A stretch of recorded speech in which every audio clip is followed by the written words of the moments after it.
কি বলেন ঠিক না ঠিক?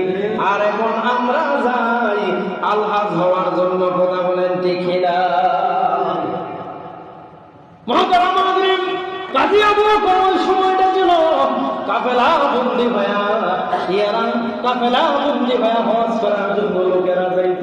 কাজী আবু বকর কাফেলার পাশে গিয়ে এমনিতেই তো খাবার নাই, ক্ষুধার্ত অবস্থা, কাফেলার কাছে গিয়া করে এই মার্কা আমি কার হাতে পৌঁছায় দিব, কেমন দায়িত্ব নিলাম।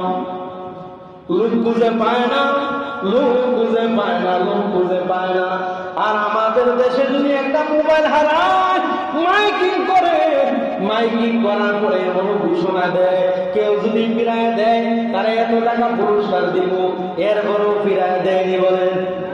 আর এত বড় একটা হার, হীরার একটা হার, এইটা নিয়ে একজন যুবক, যে যুবক 3 দিন বড়া খায় না, সামনে আগায় মালিকরে খুঁজে, এমনিতেই দেখেন একটা কাফেলার কাছে একজন মুরব্বি, চুলমুল এলোমেলো, মনে হয় যেন পেরেশান, কি জানি বুঝতেছে। তার কাছে গিয়ে আমার মুরব্বি, এত পেরেশান কেন আপনি? বাবা, বাবারে আমি একটা হীরার হার কিনছিলাম আমার মেয়ের জন্য, এটা হারিয়ে ফেলছি, এটা খুঁজতেছি বড় কষ্ট করে, টাকা জমা করে এই হারটা আমি কিনেছিলাম, আমি এটা পাইতেছি না, এজন্য আমি পেরেশান। কাজী আবু বকর বলেন, ও মুরব্বি বাবা, হারটা কেমন নমুনা বলেন, কতটুকু ওজন কালার বলেন, এমন এমন মিলে গেছে, দিয়ে দিছেন। মুরব্বি আবার তার পকেটে হাত দিয়া তারে কিন্তু দিরহাম দিলেন। কাজী আবু বকর বলেন, না না, এটার বিনিময়ে আমি নিব না। বলে কেন? আমি তো হাদিয়া দিলাম। না না, আমি আমার দারিদ্র রক্ষা করেছি, মহান আল্লাহ এর প্রতিদান দিবে, কোন সুবহানাল্লাহ। এর করুন না, এর করুন না। কাজী আবু বকর এই কথা বলে চলে গেলেন, মুরব্বিও তার বাড়িতে চলে গেল। কিছুদিন পরে কাজী আবু বকর ব্যবসার কাজে জাহাজের মধ্যে চলে।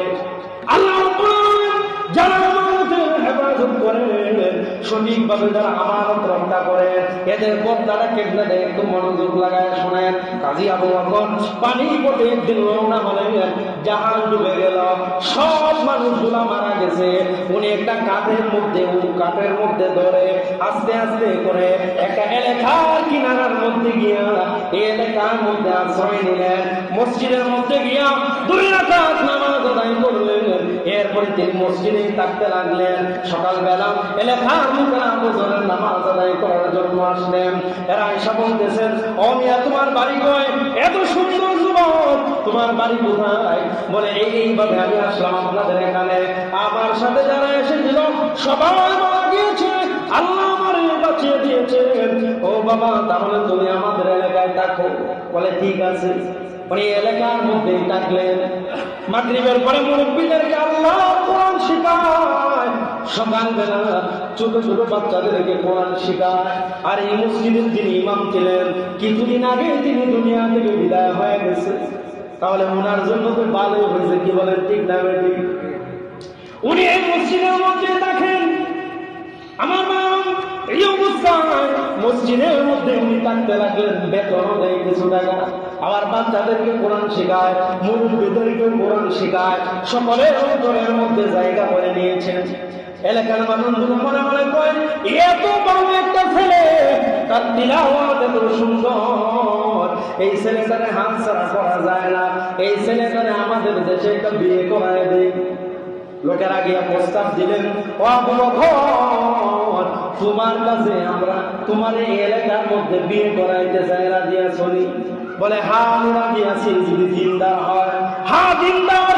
আমাদের মসজিদে আগে ইমাম ছিলেন, ওই ইমামের মেয়ে, ইমাম তো মারা গেছে, তার মেয়েটা বড় আল্লাহওয়ালা, দিনদার, বড় সুন্দরী। ঠিক আছে, রাজি হয়ে গেল, বিয়ে শাদীর ব্যবস্থা হয়ে গেল। এই যুবক কাজী আবু বকর রাতের বেলা প্রথম রাত্রিতে বিবির কাছে যাবে, বাসন করে গেলেন। যেই মাত্র গেলেন, এমনিতেই ওই মেয়েটা বড় সুন্দর করে সাজুগুজু করে স্বামীর জন্য রেডি হয়ে আছেন। এমনিতে আমার বাবা, ওই স্বামী কাজী আবু বকর মেয়ের দিকে না তাকায়া শুধু গলার দিকে তাকায়, বারবার শুধু গলার দিকে তাকায়। মেয়েটা ডাক দিয়ে আমি তো শুনলাম আপনি দিনদার, আপনি তো বড় নবী, আপনি আজকে এত সুন্দর করে সাজলাম, আপনি আমার দিকে না তাকায়া আপনি শুধু আমার গলার হারের দিকে তাকান বারবার। অস্বামী, আপনি এত নবী আমি জানতাম না। কাজী আবু বকর বলেন, বিবি আমি কোন নবী মানুষ না, তাহলে কেন গলার দিকে তাকান? এ বিবি, তোর গলার মধ্যে যে হীরার হারটা দেখা যায়, এটা যেন আমার পরিচিত পরিচিত মনে হয়। সুবহানাল্লাহ। কাজী আবু বকর বলেন, বিবি তোমার গলার মধ্যে যে হার, এটা আমার পরিচিত পরিচিত মনে হয়, এজন্য বারবার তাকায়।